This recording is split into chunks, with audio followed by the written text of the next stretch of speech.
time. How many of you wish your day had a few more hours? Time is interesting. Some days it seems like we have all the time in the world. Then there are moments when we don't have enough time, or time seems to disappear completely.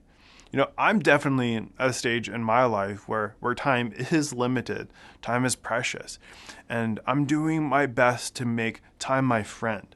When I get home from work, I know that I only have a couple hours with my son before he goes to bed. I want those moments, the hours, to count, to mean something. I know that time is delicate, and I don't want these moments in time to simply slip away.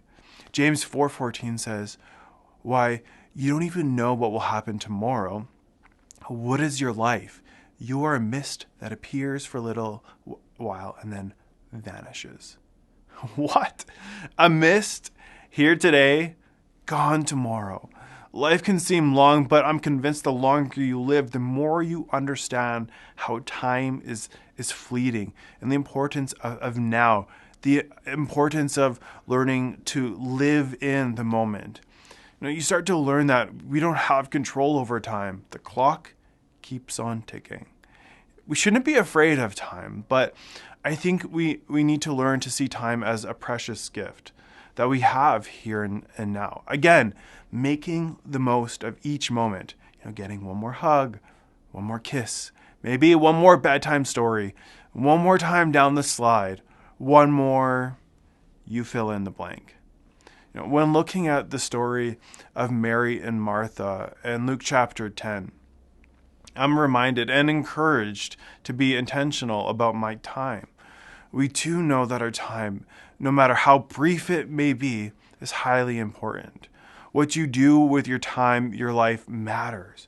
God cares about what happens to you and to me. He cares about what we do with our time, the passing days and the moments that He has given us. He cares deeply. He cares deeply about today, about tomorrow, so much so that we are told not to worry about tomorrow because He cares. He cares so much for us. And as followers of Jesus, we can look at time differently. Our lives are literally a blip on the eternal timeline. In fact, no example is sufficient to describe the shortness of our life. Remember, James 4 describes life as a mist. That's like mind-blowing. Right now we live in a finite world, so it's incredibly hard for us to imagine what eternity is going to be like.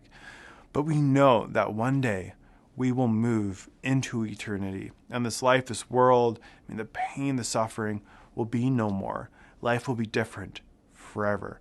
For me, that's exciting and a little scary, knowing that everything I do can have an eternal impact. Mind blown.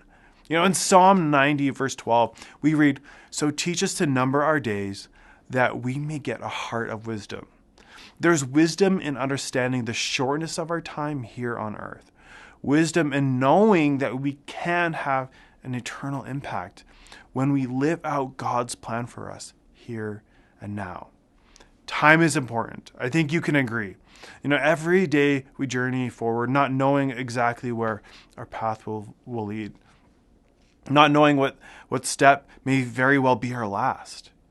Time is precious, and I want my life, our lives, to be filled with moments of wonder, not moments of regret. Simplifying time is about adjusting the way that we do life, understanding that time is a blessing. Each breath, each moment, each relationship, each hug, each kiss, every smile is a gift from God. Let's live that way.